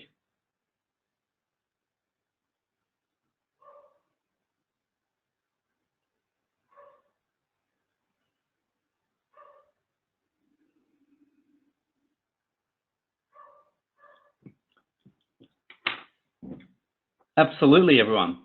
Money doesn't excite you. I mean, tune into it. You will really find that to be the truth. Money doesn't actually excite you. It's what you can do with money that actually excites you. Yeah, Michelle, it's true. Yeah, I don't get excited about money.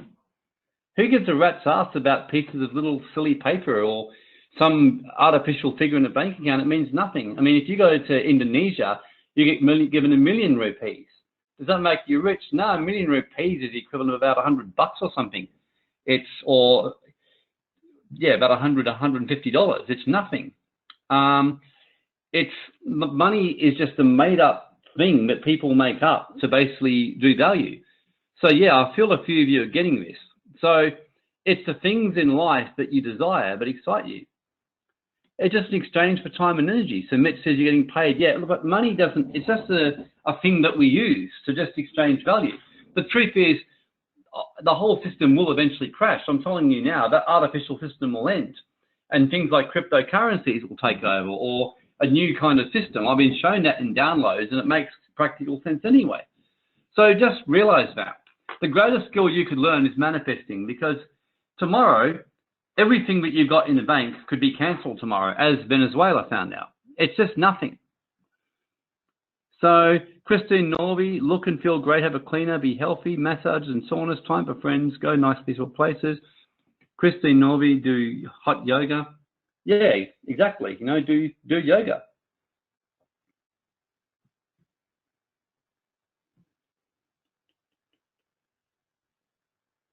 Hi Warren, can I speak please? Yeah, sure. Sorry, I'm driving a truck, so I can't type. That's fine. Yeah, I just wanted to say, yeah, for me it would be just spending more time with my family, being able to spend time on myself and learning how to awaken myself more and give back to the community and find some projects and you know, try and serve where I can. I love it. See, that's really good, isn't it? It's good when you get that kind of clarity, isn't it?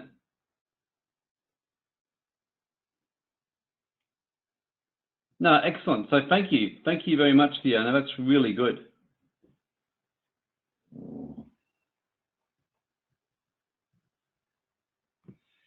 Okay, everyone. So this is really good. We're starting to get a bit of a sense and starting to be able to really move forward nicely now.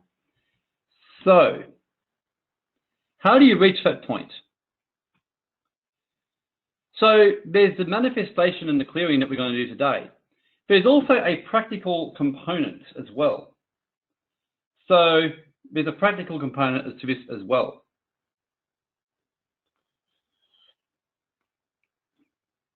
So you need a clear mind and ability to attract the right investments. And I've got this 10,000 hours rule as well. So basically, you've got this 10,000 hours rule as well, which means generally they found that the more you to actually master something, it takes that amount of time. I mean, I can tell you, to do spiritual teaching and do this kind of stuff, I've done many more than 10,000 hours. I can tell you that now, much, much more than 10,000 hours. So you need a clear mind and ability to attract the right investments, and as well as doing the practical together. So many of you now moving forward are going to have to start, as well as doing this clearing, start to have to think about a practical plan to start growing your wealth and investing it. And that involves a couple of things. One is actually creating an energetic manifestation plan so you can feel and know where you're going and feel it. Number one, that's 100 times more important than any financial plan. It's feeling it, seeing where you're going, knowing where you're going, sensing where you're going, and feeling it above all else, and knowing that it's your direction. Like, I can remember when I first became a leader of a great band, I just knew it. I saw it well in advance. I was telling everyone that I would be playing in front of big crowds and big people, and I just felt it and knew it. But that then drove me to the practical component of hours and hours and hours and hours and hours and hours and hours and hours of practice and study and learning and training. Same with me growing a business in accounting and high-level tax and structuring and financial stuff. Same with the awakening and clearing stuff and remote viewing. So it takes, you get driven into hours of training and practice and things like that. Very important part of it. So you need to know, for example, how to do due diligence as an investor, as an example, to give you one very good one, and working out a strategy which fits you. So it does need to be the practical side of it all for you as well, so you don't actually get caught out. There isn't a one size fits all. You want to understand your investment personality type. So if you are investing against your own personality type for investing, the chance of experiencing financial loss or having a little or no joy in your investing are high, you're lowering your odds of success because energy doesn't flow against who you really are. So for example, are you short-term, medium-term, or long-term as an investor? And that's a good thing to think about. And short-term means you like returns reasonably quickly and you get stressed with holding things too long. Medium-term means you're patient to a degree, but you don't like to wait for 10 years for, say, something. You're not like a Warren Buffett. Or long-term means you're the kind of person that you're more interested in your 20-year plan than, say, you are your 2-year plan. So what would you say you are? And generally people are either one or they're a mixture. Like, there might be short to medium. So Christine Norby, long-term. Yeah, I would have said that about you. You know, definitely a long-term, Christine. Any of you else get a sense of what you are? Nolene, definitely short. Yeah, I would definitely agree with that one, Nolene. That's for sure. Shorter than long for Shell, where you're not going to be all. I mean, you can do all, but you're going to be more inclined towards one. So you're always going to be more inclined towards one than the other. Michelle Long, yep. See, for example, I know I'm definitely a short to medium myself. I'm not a pure short term. I'm not really a long term either, although long term more and more has come into it for me. I'm probably a short to medium term, and if anything, lean towards medium term. That's how I describe myself.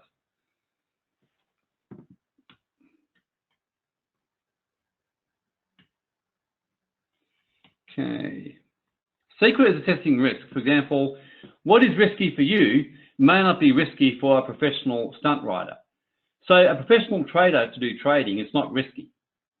But for you to go trading short term on quick Forex or futures is risky.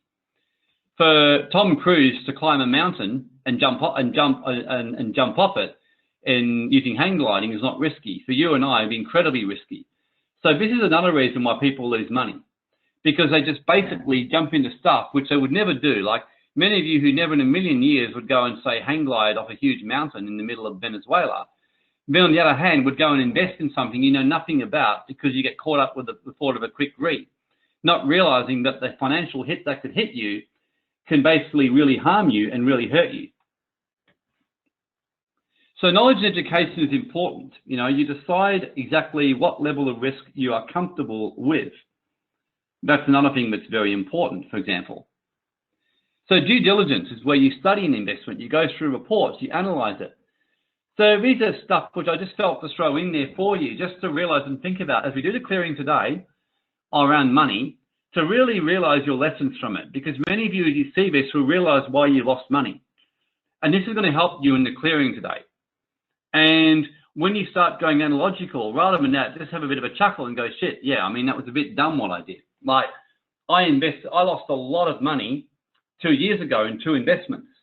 But when I look back at it, I just shake my head a little bit and think, yeah, well, both of them, one of them I had a sense to get out at a certain time. And the truth is I would have been paid out at the time because of the way things were.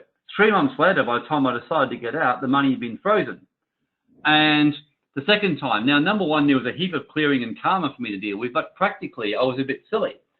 I'd also invested in 2 fund situations where really there was very good reasons why I shouldn't have done it at the time.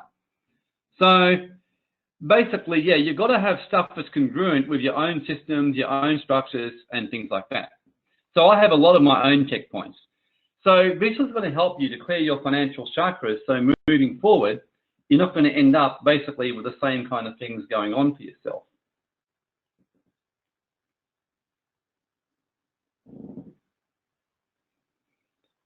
So checkpoints, yeah, look, I don't have a lot of time to share. It's taken longer today than I planned to. So I'll probably cover it next week, Christine, and I do cover this in our Awakening Thursday group. I'll be covering it this week. But basically, I've got a series of rules now. You know, things which I decide whether or not to go into an investment now or put money into.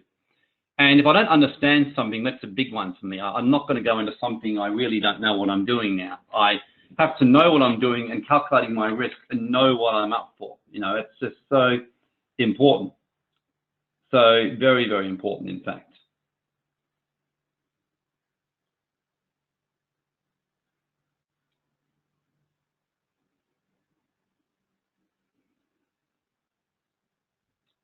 Okay, so we're going to start removing some imprints now. So what I want you to do is to look at this code, okay, and breathe it into your third eye. And do no breathing in for 4, hold for 4, and out for 8.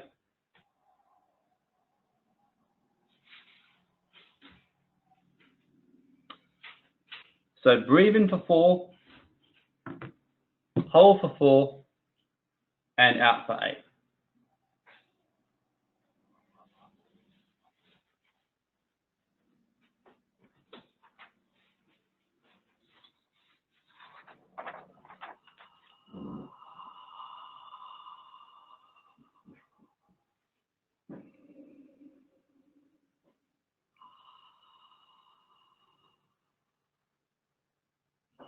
It is commanded by the laws of the golden liquid realms and the chemical power that the Tribeca code is used to clear all highest level money imprints and inner vows, outer vows, just any curses, demons, thought forms, soul fragments, personality of others, etc. on all levels. Clearing all dark masters and everything that's in these people's hologram and imprints and everything that's been mentioned in the text chat, to clear the energy, the imprints, and everything analogical, and the source of that on the highest level now.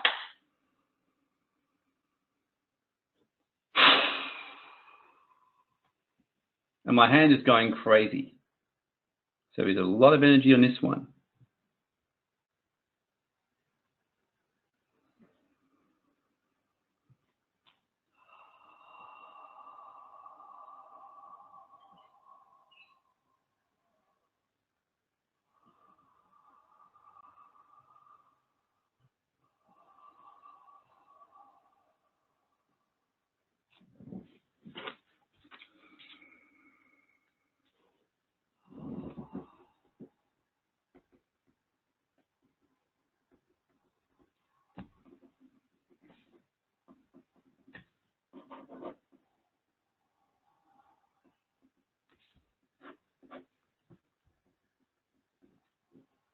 And just keep allowing this to go through.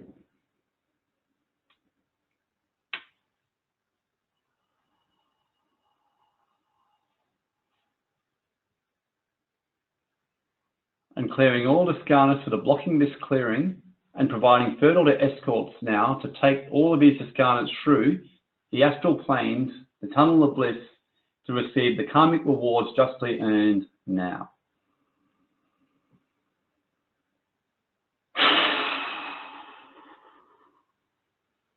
And there's a string of discarnates being released right now.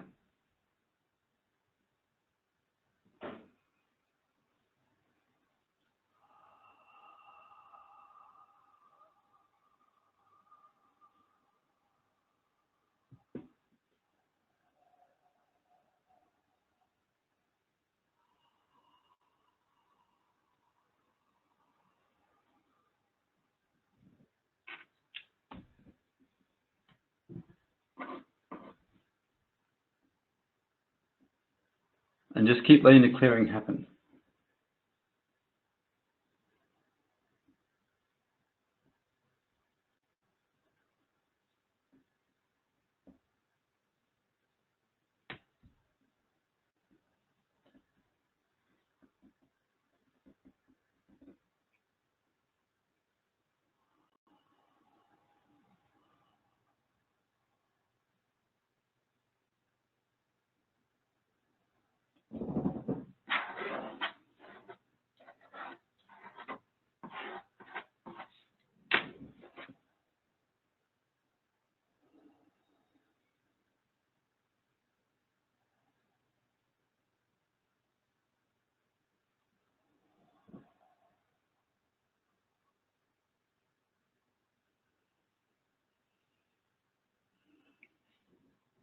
And just let this keep on happening.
and just allow.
It is also commanded that the Tribeca Code clear all remaining imprints around money, restrictions around business, restrictions around past experiences, and just allow the power of the Holy Spirit and the high-level masters to move through each person, bringing each person's divine blueprint, divine financial blueprint from each one's divine higher self, oversoul, at the level they're able to handle it in their currency, frequency, accretion, and each level in all dimensions now.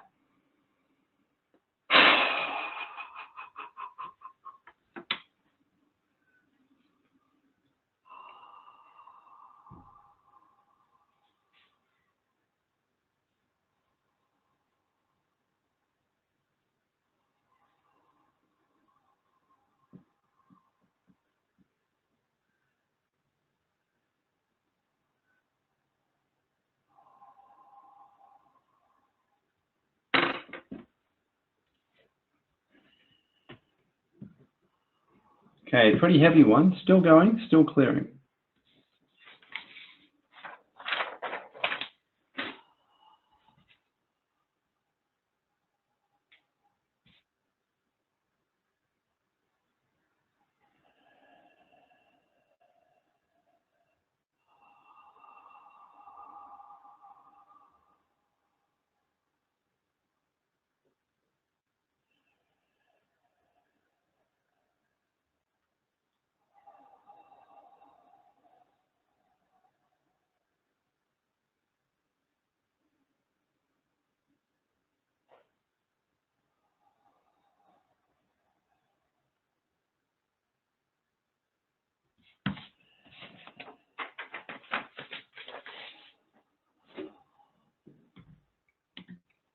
Okay, so take a sip of water and just advise or just share what you experienced.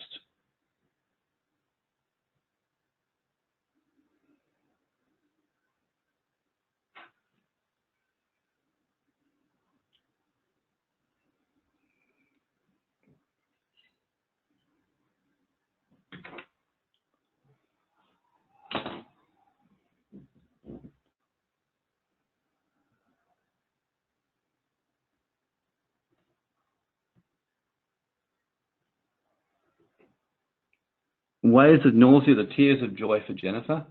Natasha, very deep, different from the other clearances experienced. Yep, exactly. It was a very deep one, Natasha. I agree. And it's because we did the whole foundational stuff to really imprint the lessons, which basically brought all of you and removed what's called the mental chatter and limited the restrictions in your mind as to blocking you from really moving forward. So yeah, it was a very deep one. Many of you will experience a real shift from this day on. You will go out and start to notice how much easier money comes to you, how differently you'll feel and experience. Jason, a real heaviness all around with the Tribeca code. Everything went black. Yeah, look, you were clearing a heap of discarnates and trauma, Jason. I can see it really clearly. There was a lot of discarnates and trauma clearing off you. And just stuff around money, business, past experiences, family, a lot of grief. There's a lot of stuff clearing around you where a lot of the discarnates have got in and given you a ton of grief. Natasha, I'd love to get your feedback too on the broken heart I shared before about if that resonated with you as well. Noeline, lots of twitching, moving, started a sharp pain in my head, easing through the process. Mitchell, a sense of thinking I was clear. Ego, for some reason, didn't want to let go and accept the clearing. I let it clear and felt it massively. Yeah, often when we're about to experience a huge shift, Mitch, we resist it out of fear. And I can tell you, I certainly did that. When I first started, the last month, I've been experiencing a deep clearing starting to happen. And deep down, I was afraid of it, like really afraid. So I was really resisting the whole clearing. So I understand what you're saying completely. Rochelle, at the beginning, my body was moving counterclockwise and it swayed very deep, felt my third eye and crown. Yep, third eye and crown, yeah, a lot changing. Kristen Evans, very sleepy. Pressure in third eye, some pressure in head, pressure in left eye, very deep. James, ringing in my mind, tears, yawning and calmness. Yeah, it was a nice deep one today. The masters and those that govern all this really decided to turn up and help all of you today, which is beautiful. Steve's itching head crown chakra, yep.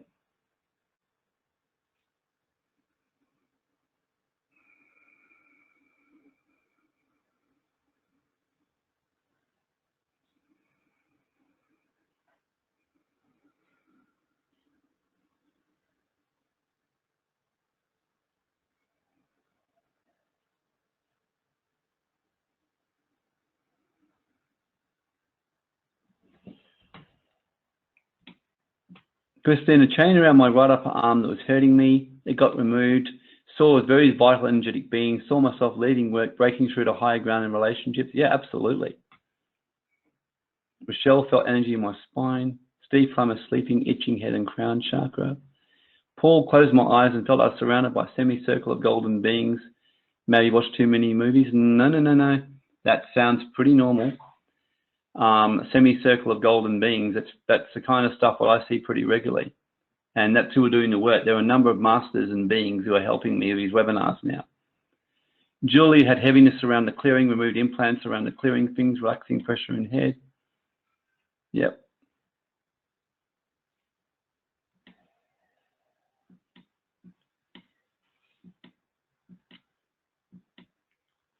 Natasha, aware of heartbreak issues, felt very deeply calm and peaceful. The unconscious fighting going on in me stopped. Yeah, that's excellent. Absolutely excellent. So amazing to see what's happening with people. And believe you me, I'm feeling the shifts happening. And I'm just letting go a lot more myself today. I've actually been stepping back in the clearing the last couple of days, and you may have felt it, to allow higher level energy and higher level beings to take over. And been amazed that I watched the difference in it happening.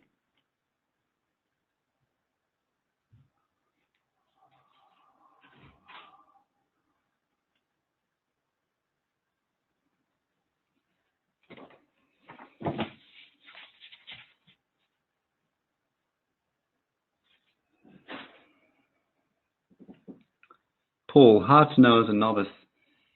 Yeah, thank you, very powerful. Yeah, look, my pleasure, Michelle. So, excellent, everyone. So, before we finish today, a bit longer one today, actually that's the final questions. There was a slide that snuck in, it shouldn't have. Any questions before we come to a completion today?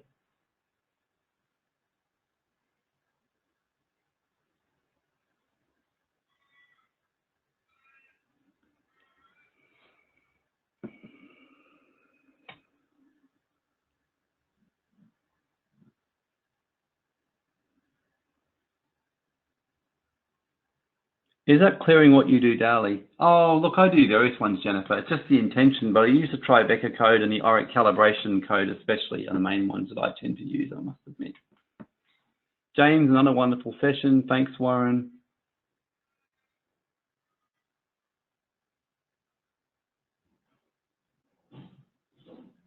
Christine Evans, thanks, great session. Yep.